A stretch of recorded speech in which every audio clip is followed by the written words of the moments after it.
Hello guys, कैसे हो आप? होपफुली आप अच्छा कर रहे होगे। सो देन आज हमारी थर्ड वीडियो है और थर्ड वीडियो में हम डिस्कस करते हैं आज।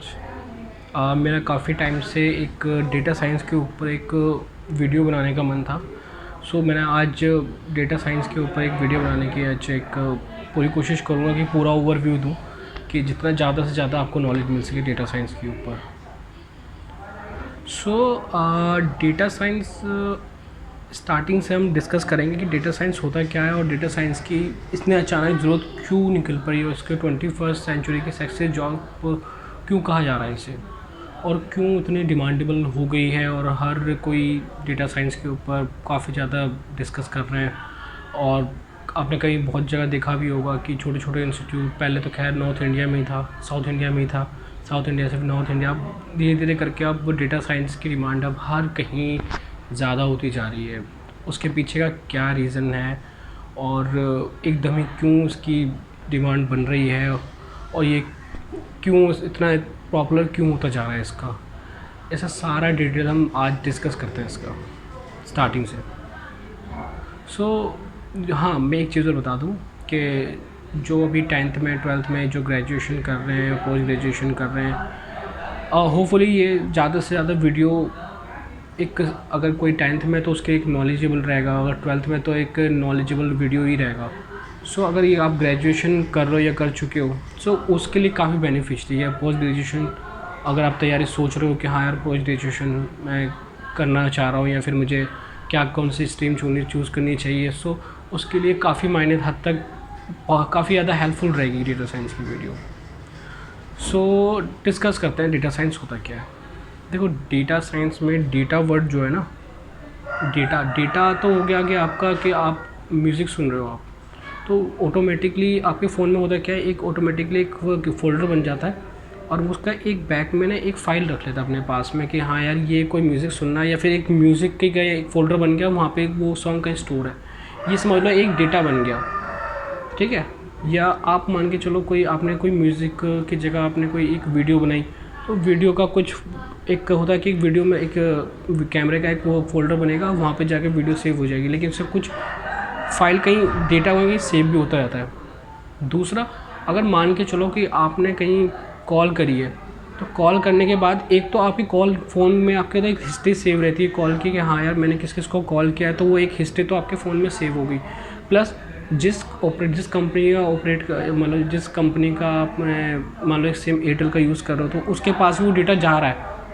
तो कहने का मतलब ये है कि जब मैं आज से 40-50 साल पहले की बात करूँ, तो उस टाइम क्या था कि पूरे वर्ल्ड को लेके चलते हैं कि अगर मान के चलो कि अमेरिका के अंदर एक मान के चलते हैं कि अगर कोई कंपनी थी, टेलीविज़न कंपनी थी, तो वो क्या कर रहे थे, अपना कोई भी एक शो चला रहे थे और उसका जो डेटा जो था उसको कहीं ना कहीं कलेक्ट कर रहे थे अपने पास में। मान के चलो कोई जब 1998 में जब अपना गूगल आया, तो गूगल लोगों ने सर्च करना स्टार्ट किया, तो लोगों ने क्या करा कि लोग सिर्फ गूगल पे सर्च कर रहे हैं और जो उनको कुछ नॉलेजेबल चीज़ चाहिए तो अपने पास गेट तो कर रहे थे, लेकिन कहीं ना कहीं जो चीज़ें वो सर्च कर रहे हैं, मान के चलिए कि कोई अमेरिका का बंदा ही अमेरिका में गूगल पे कुछ सर्च करा, तो उसका डेटा कहीं ना कहीं सेव हो रहा था। इवन आज के टाइम तक जिन्होंने लोग आप हो या मैं हो या कोई भी XYZ कोई भी पर्सन है, अगर कोई भी गूगल पे कुछ भी सर्च कर रहा है, तो उसका कुछ ना कुछ डेटा जो है वो कहीं ना कहीं सेव हो रहा है, ये गूगल ने कहीं अपने पास सेव कर रखा है। अब 30-40 साल से जो डेटा बढ़ता जा रहा है, वो अब इतना बड़ा डेटा हो चुका है कि अब उसको चेक करना पड़ता है कि क्या नाम है कि हाँ यार ये इतना सारा डेटा हमने सेव किया हुआ है, ये हमने कहाँ रखा हुआ है।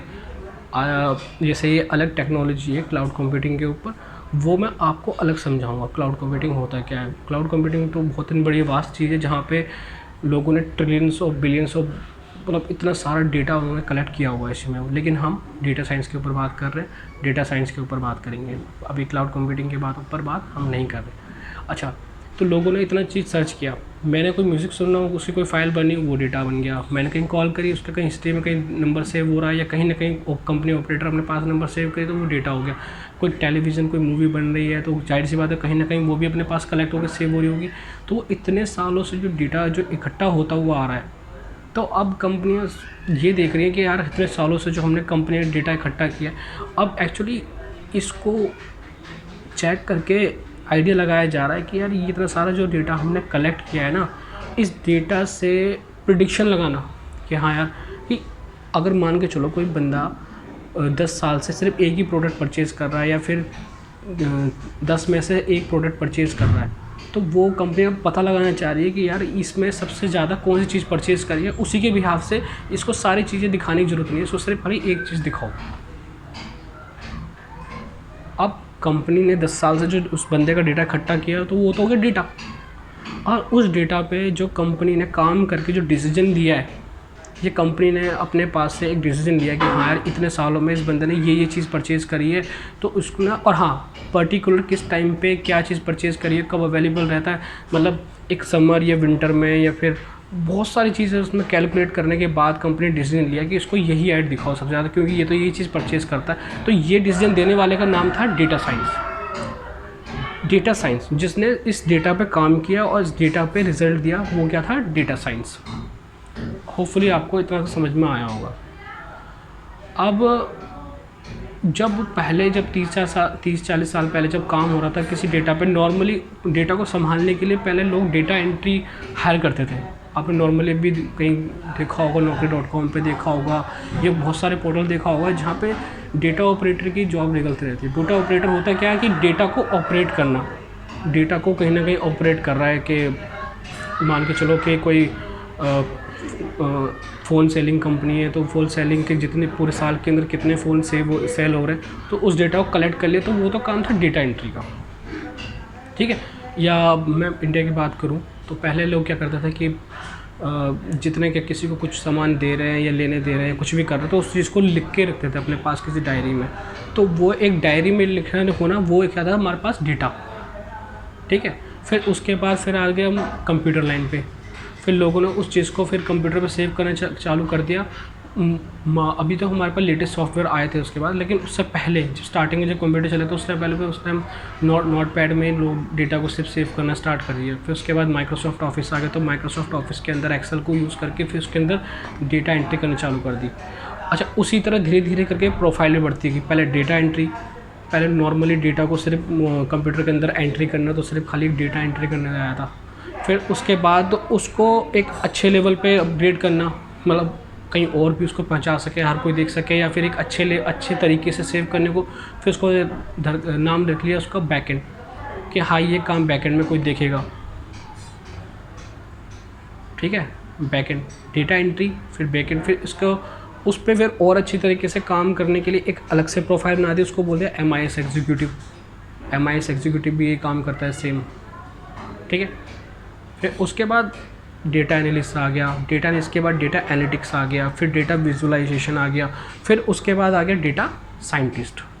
अब इस चीज़ को ध्यान से सुनो कि एक डेटा साइंस की जो एक ले जो आ रही है ना, वो नीचे से लेके ऊपर तक, अगर आप कोई डायरेक्ट ये कोई सोच रहा है कोई 10th के बाद या 12th के बाद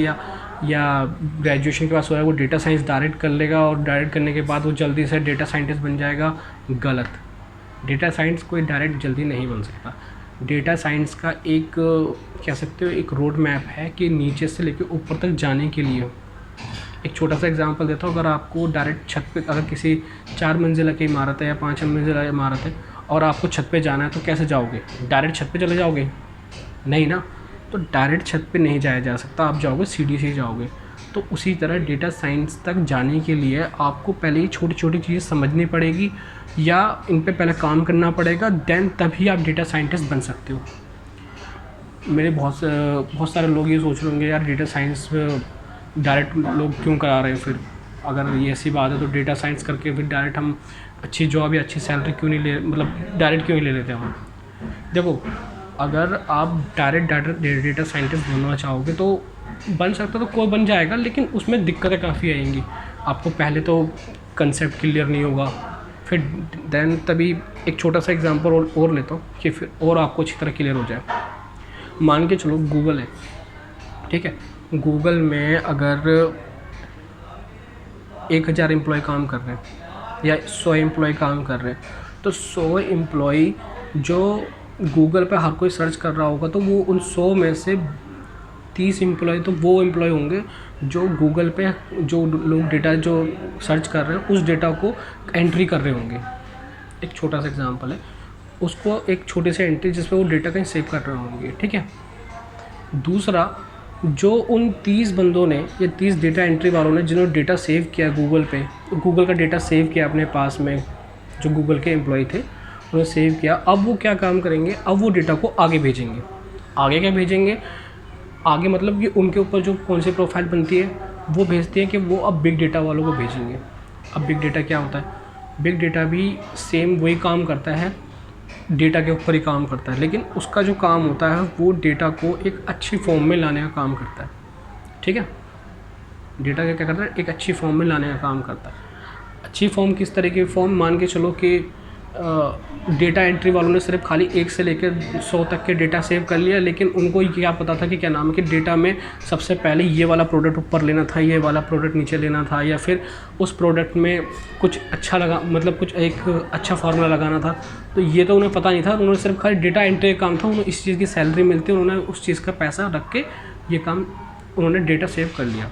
अब बिग डेटा के पास वाला वो काम आ गया, और एक कंपनी के अंदर अगर 30 डेटा एंट्री करने वाले हैं तो बिग डेटा पे कम से कम 20 बंदे तो कम से कम बिग डेटा वाले होंगे। 20 नहीं तो कम से कम 18 तक मान के चलो कि 18 तक बिग डेटा पे काम करने वाले होंगे। तो अब बिग डेटा क्या करेंगे, उस काम को फिर थोड़ा सा और अच्छी तरीके से करके एक फ़ाइल क्रिएट कर लेंगे। अच्छा, एक चीज़ और ध्यान सुनो, सबके प्रोफाइल अलग अलग है, तो इसका मतलब सबके पास टूल भी अलग अलग यूज़ कर रहे हैं। सबके पास टूल अलग अलग है। कैसे टूल अलग अलग है, बट डेटा एंट्री वाला तो नॉर्मली अपना कोई एक्सेल यूज़ करेगा, ठीक है, या कोई भी एक नॉर्मल छोटा सा सॉफ्टवेयर कोई भी यूज़ कर लेगा माइक्रोसॉफ्ट का, चाहे वो MS ऑफिस हो या फिर MS एक्सेल हो, MS वर्ड, कोई भी जो डेटा जिससे सेव होता हो। फिर उसके बाद आता है बिग डेटा वाले। बिग डेटा वाले भी सेम काम करते हैं, लेकिन डेटा को और अच्छी फॉर्म में करके कर देंगे। फिर उस डेटा को फिर वो आगे भेजेंगे डेटा एनालिस्ट पे। डेटा एनालिस्ट क्या करता है भाई, जो बिग डेटा ने जो डेटा दिया है उस डेटा को डेटा एनालिस्ट अपने पास जो एक फॉर्म में, जिस फॉर्म में उन्होंने दिया है बिग डेटा वालों ने, उसको और भी अच्छी तरीके से यूटिलाइज़ करके उसको एक मैथमेटिकल फॉर्म में कर देते हैं, उसको कन्वर्ट,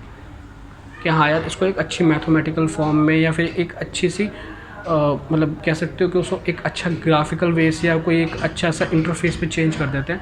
जिससे थोड़ा समझना आसान हो जाए। डेटा एंट्री वालों ने सिर्फ डेटा को एंट्री करा, उन्हें कुछ नहीं पता था कि क्या नाम है कि डेटा में किस तरीके से समझना है, क्या करना है। उन्होंने फिर बिग डेटा वालों को भेजा, बिग डेटा वालों ने उसको और अच्छी तरीके से समझा के डेटा एनालिस्ट पे भेज दिया। अच्छा, एक कंपनी के अंदर अगर 30 बिग डेटा वाले हैं, 30 डेटा एंट्री करने वाले हैं और 15 बिग डेटा वाले हैं, तो एनालिस्ट भी कम से कम ज़्यादा नहीं तो 12 या 10 होंगे, इससे ज़्यादा एनालिस्ट नहीं होते किसी कंपनी के अंदर। एक छोटा सा एग्जांपल है, 100 अगर 100 का मैं लगा के चल रहा हूँ तो ज़्यादा से 10 या 12 एनालिस्ट होंगे। अब एनालिस्ट ने उस आगे डेटा को फिर आगे भेजा डेटा विजुअलाइजेशन वालों को। अब डेटा विजुअलाइजेशन क्या होता है, डेटा विजुअलाइजेशन वाले जो होते हैं वो क्या करते हैं, डेटा को एक अच्छा से फॉर्म में कन्वर्ट करके उसको एक प्योरली, जैसे आप कह सकते हो कि जो अगर डेटा अगर 3 साल का है 4 साल का है, उसको एक अच्छी तरह से कन्वर्ट करके एक प्रोजेक्ट तैयार करते हैं। प्रोजेक्ट क्या करते हैं कि उस प्रोजेक्ट को दिखाने के लिए कि हाँ यार अब हमने डेटा के ऊपर सारा काम कर लिया है, सब कुछ कर लिया है, अब डेटा विजुअलाइजेशन इसको एक अच्छे से एक प्रोजेक्ट के तौर पे बनाएगा। वो अपना जो सॉफ्टवेयर जो यूज़ करता है, उस सॉफ्टवेयर जैसे टेल्वो यूज़ करता है, तो टेल्वो अपने सॉफ्टवेयर को यूज़ करेगा और उस सॉफ्टवेयर से उसको एक अच्छी फॉर्म में कन्वर्ट कर देगा। अच्छी फॉर्म में कन्वर्ट करके, जिससे आपने देखा भी हो, टीवी ऐड में देखा होगा या फिर आपने कभी देखा भी होगा कि एक किसी कंपनी में बहुत सारे चेयरमैन, डायरेक्टर, प्रोजेक्ट मैनेजर सारे एक साथ बैठे होते हैं और वहाँ पे एक बंदा होता है जो पूरे 10 साल के प्रोजेक्ट को दिखाता है कि क्या नाम है कि कंपनी की इस साल में कितनी बढ़िया सेल हुई है, कितना लॉस हुआ है, कितना प्रॉफिट हुआ है, सब वो बंदा दिखाता है वहाँ पर। सो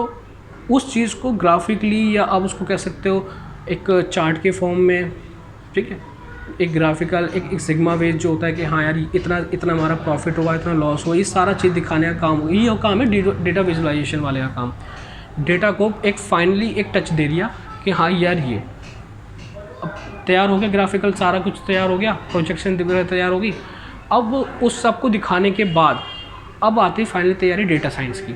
डेटा साइंटिस्ट होता है क्या? डेटा साइंटिस्ट होता है कि जो डेटा विजुअलाइजेशन में जो डेटा दिया है फाइनली, जो बिल्कुल प्योर डेटा है और जिससे बिल्कुल कंफर्म देख के डेटा साइंटिस्ट उस डेटा को देखेगा, समझेगा, परखेगा कि हाँ यार, डेटा में हमने सारा ऐसे पूरी 10 साल की सेल ऐसी थी, 15 साल की सेल ऐसी थी, अब सारा कुछ हमें समझ में आ गया है। अब